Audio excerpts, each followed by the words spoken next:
জনগণ 78% of people survey বলছে যে তারা না ভোট দিতে চায়, অর্থাৎ একটা অনাস্থা এখনো আছে রাজনৈতিক দলগুলোর প্রতি যে নির্বাচনে তারা যে প্রার্থীগুলো পাবেন সেখানে হয়তো মন্দের ভালো একজনকে চুজ করতে হবে, তো সেখানেও প্রত্যাখ্যান করার রাইটটা তারা চাচ্ছেন। And people want the choice, people want to be able to reject the candidates they don't want as their representatives. 24-এর গণ অভ্যুত্থানের ক্যারেক্টারাইজেশন নিয়ে হতাশাটা একদম প্রথম স্লাইডে বলা হয়েছে 2024 সালের জুলাই আন্দোলন, কিন্তু আপনারা যখন আবার জনগণের কাছে গিয়েছেন ওনারা বলছে এটা কেবল আন্দোলন ছিল না, গুরুত্বপূর্ণ সন্ধিক্ষণ, ওখানে আপনারা জুলাই বিপ্লব এর কথা বলেছেন।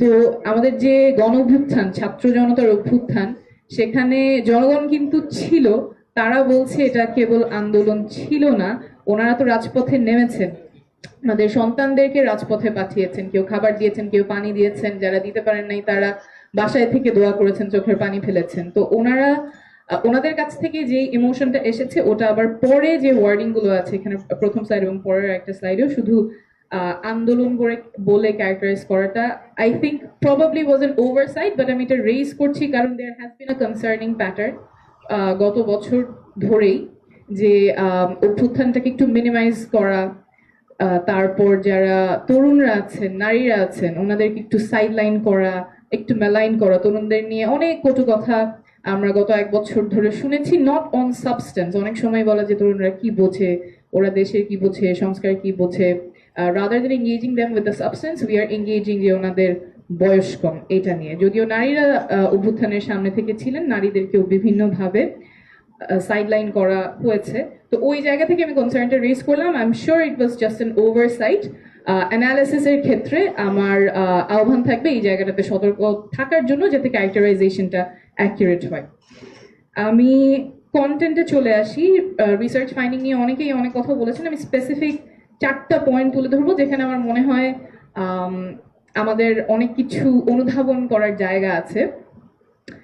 প্রথমেই 24-এর গণঅভ্যুত্থানে কিন্তু জনগণ আমাদের যে গতানুগতিক রাজনীতি আছে সেটা প্রত্যাখ্যান করেছে, এবং সেটা যে এখনো তারা খুব ভরসার জায়গা দেখতে পাচ্ছে তেমন না, সেটা এই সার্ভেতে খুব স্পষ্টভাবে এসেছে, যেখানে জিজ্ঞেস করা হয়েছে বর্তমানে রাজনৈতিক দলগুলো জনগণের চাহিদা এবং সমস্যাগুলোর প্রতি কতটা মনোযোগ দিচ্ছে, শুধুমাত্র 12% মানুষ মনে করেছে যথেষ্ট মনোযোগ দেওয়া হচ্ছে, অর্থাৎ সেই আস্থার জায়গাটা এখনো ফেরেনি। এবং রাজনৈতিক দলগুলোর ক্ষেত্রে আমার মনে হয় this should be a wake up call. শুধুমাত্র 12% মানুষ যদি মনে করে থাকে যথেষ্ট মনোযোগ দেওয়া হচ্ছে, আসলে তাদের সমস্যা এবং যে আকাঙ্ক্ষা তার প্রতি নিশ্চয়ই যথেষ্ট মনোযোগ দেওয়া হচ্ছে না। এবং সেটাই সেকেন্ড পয়েন্টের কন্টিনিউয়েশন, যেখানে জনগণ 78% অফ পিপল সার্ভে বলছে যে তারা না ভোট দিতে চায়, অর্থাৎ একটা অনাস্থা এখনো আছে রাজনৈতিক দলগুলোর প্রতি যে নির্বাচনে তারা যে প্রার্থীগুলো পাবেন সেখানে হয়তো মন্দের ভালো একজনকে চুজ করতে হবে, তো সেখানেও প্রত্যাখ্যান করার রাইটটা তারা চাচ্ছেন। And people want the choice, people want to be able to reject the candidates they don't want as their representatives. So এই জায়গাগুলোতে আমার মনে হয় রাজনৈতিক দলগুলোর অনেক রেসপন্সিবিলিটির জায়গা আছে, অনেক দায় এবং দায়িত্বের জায়গা আছে, যাতে জনগণ যেই ধরনের রাজনীতি দেখতে চায়, জনগণের যে আকাঙ্ক্ষা আছে সেই জায়গায় যাতে রাজনৈতিক দলগুলো কাজ করে। এরপর আরেকটা খুব গুরুত্বপূর্ণ বিষয়ে গবেষণায় উঠে এসেছে সংস্কার নিয়ে।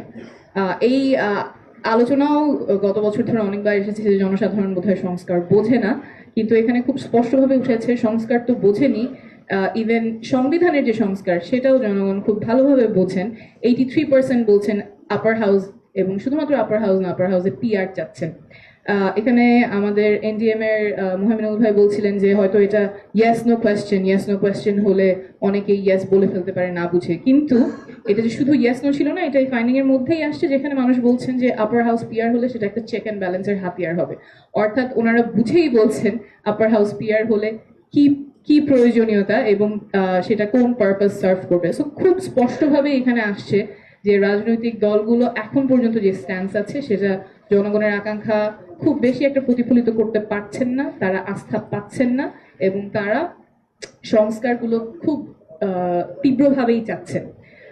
ফোর্থ যে কথাটা বলবো, আমার এটা খুব আরেকটা হতাশার জায়গা, not on this research but যেভাবে আমরা নারীদের আসন নিয়ে ফাইনালি ডিসিশনটা এসেছে, that has been very disappointing. আমরা যখন নির্বাচন সংস্কার কমিশন জনগণের কাছে গিয়েছে, সবাই বলেছে সরাসরি নির্বাচন চায়। সবাই না, একটা সিগনিফিকেন্ট পার্সেন্টেজ বলেছে সরাসরি নির্বাচন চায়। আজকে এখানে যে সার্ভে আছে সেখানে 91% মানুষ বলেছে যে যারা নারী আসনে আসবেন তারা যাতে সরাসরি নির্বাচিত হয়ে আসেন। আমি নিজে যখন ক্যাম্পেইন করেছি সব জায়গায় মানুষের খুবই রিজাউন্ডিং একটা ওপিনিয়ন যে আমরা আমাদের নারী সাংসদদের সরাসরি নির্বাচিত হতে চাই। এখন বর্তমান যে পদ্ধতি আছে যেখানে মনোনীত হচ্ছে দলের নেতাদের দ্বারা, তখন অ্যাকাউন্টেবিলিটিটা দলের নেতাদের প্রতি থাকে, জনগণের প্রতি দায়বদ্ধতার জায়গাটা থাকে না।